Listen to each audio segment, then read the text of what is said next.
Okay, it's time for a retraction. What's up, ladies and gentlemen? Rivera here, the absolute best LGBTQ comedian in the world. Before we get started, please make sure you hit the like button, comment when I get on your nerves, and subscribe so you know the next time that I'll be getting on your nerves. In case you guys don't already know, I'm a huge proponent of when you are wrong, you have to admit you're wrong. And I was wrong. On yesterday's video, I said, if you're good reporters, you would have done your research and you would have known that that is a meth pipe and not a crack pipe. And then new evidence got uncovered when my good friend Jack Slammy, aka Uncle Slam, sent me a video of Hunter Biden getting a foot job by some anonymous heifer. And in the video, he is seen with... What did we learn yesterday? Crack pipe, meth pipe. Crack pipe, meth pipe.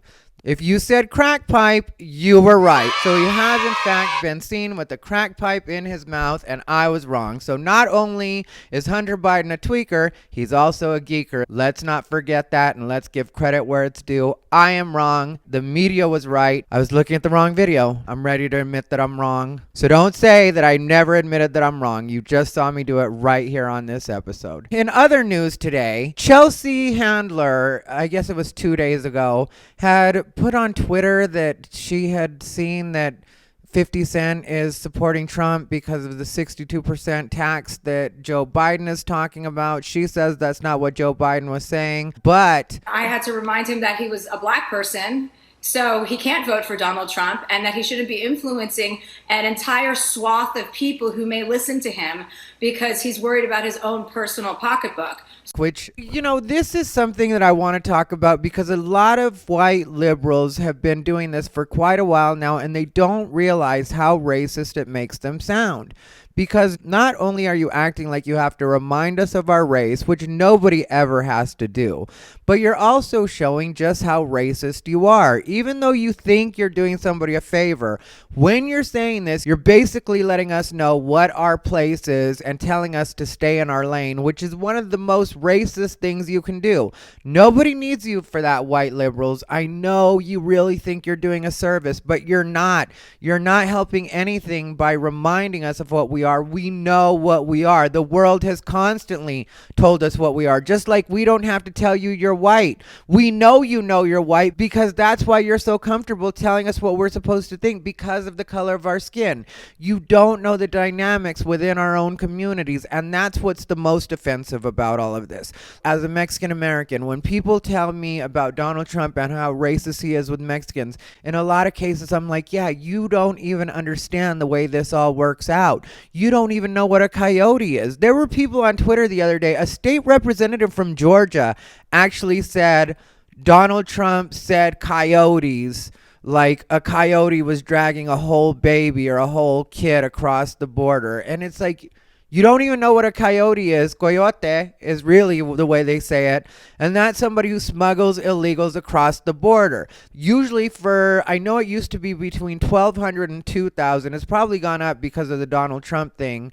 It's more expensive now probably because they're being more militant at the borders. But maybe that doesn't even matter because I knew somebody who went to prison for that. Well, their parents went to prison for that because they were border patrol agents. One of them was a border patrol agent, and they were turning a blind eye because they were being paid off by the Coyotes.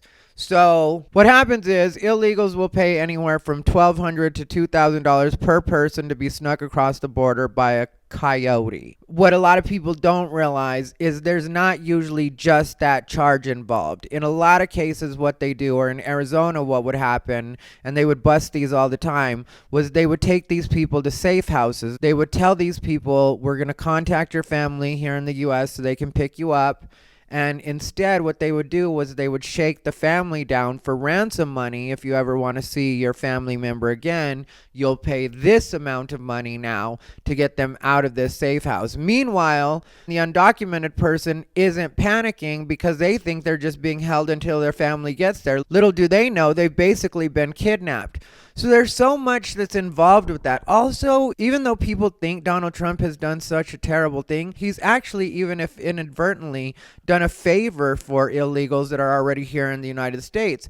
Because the way that that works out is because there's fewer immigrants coming through the border, that makes it so the people that are already here are able to get more money from the people that they're working for. Dan Vandertees says the influx of undocumented immigrants provided cheap labor to big farm operations, and it's made it tough for family businesses like his to compete.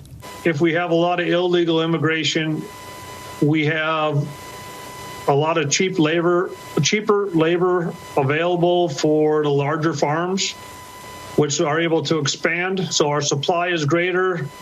That means our milk price is less, which means that my check goes down. Dan says he's not happy with either political party or the divisiveness in our country, but he credits the Trump administration's tough policies with stemming the flow of cheap labor. The hourly wage that the workers are getting on these farms has gone up by quite a bit.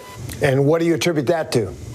Probably because they're ready to come across the border. So we had less. You have less workers. You got to pay more to keep the ones you got. A lot of people don't think about this, though. Like, a lot of people just think of things in their own bleeding heart way, and, oh, we're doing such a favor for brown people or such a favor for black people. And I can't speak to the black community or the way that works out for them as far as things that Donald Trump has done. But I do know that, like I mentioned yesterday, he just granted clemency to at least 5 people that were in prison and now are free. And so I really feel like even though he doesn't say things in the nicest way, he's technically doing quite a few favors for people of color. And I know a lot of people of color will never admit that, but I don't really care how things get done. I just need them to get done, is the way I feel about these things. I mentioned that DACA is temporary, and that's something that we really need to think about if we're being as humane as we all claim to be. We need to make sure that the DACA recipients have some sort of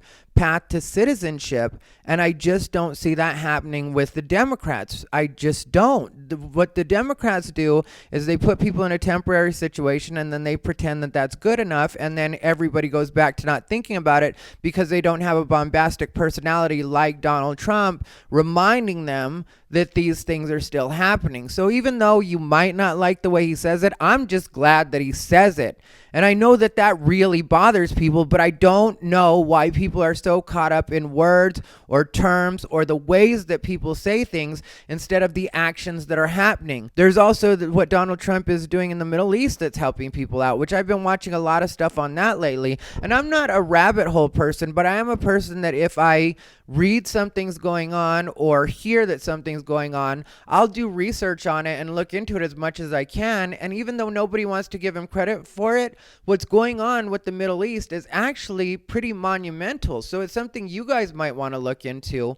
And vote the way you vote. If you still want to vote for Joe Biden after you see everything, definitely do that.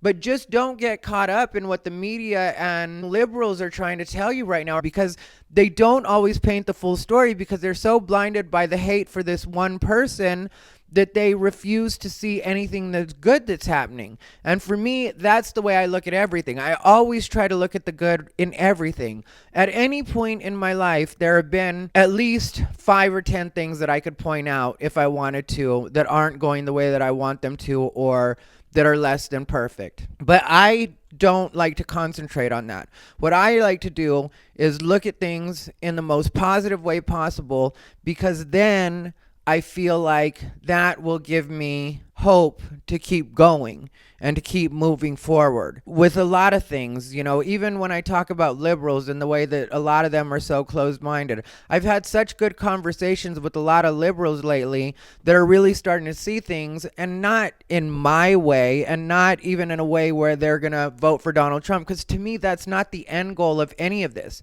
The end goal of any of what I'm doing, any of what I'm saying, isn't to make people think like me. I'm fine with people thinking however they think. My end goal is to find some common ground with people and hopefully get to a place where we can live more harmoniously. One of the reasons I don't like Joe Biden is because he always talks about coronavirus in such dire terms. And yes, I get that it's serious, and I get that it's something we have to pay attention to, and I get that it's something we have to be vigilant about. But at the same time, I don't think that we have to go into this idea of doom and gloom. The other day on the debates, he said, we're getting ready to go into a dark winter. Well, you've already got the wrong attitude about this. Like, how is it you're expecting to get my vote as an optimistic person when you're telling me we're going into a dark winter? I don't want to think about anything in those terms.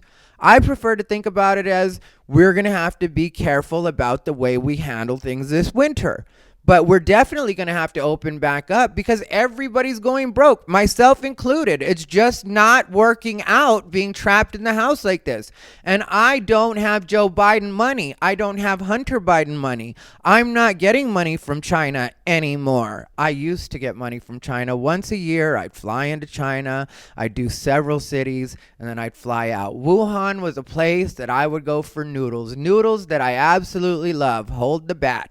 But noodles that I absolutely love. I haven't been able to go to China. I became the first ever openly gay comedian to perform in Mongolia in 2019. 2019, I made history in Mongolia. And now I can't go to Mongolia. I can't go to China. I can't go on the road, really, because things just aren't open the way that I need them to be open in order for me to work. And I can't deal with living under an administration that thinks of things in such negative ways. I really, really hope that Joe Biden doesn't win, because if he does, I think we're all in for a rude awakening, and I think we are going to be facing a very dark winter. I think we might be facing a couple of dark winters if Joe Biden has his way. And sometimes my friends try to talk sense into me and be like, well, that's the way you need to look at it. No, that's really not the way I need to look at it.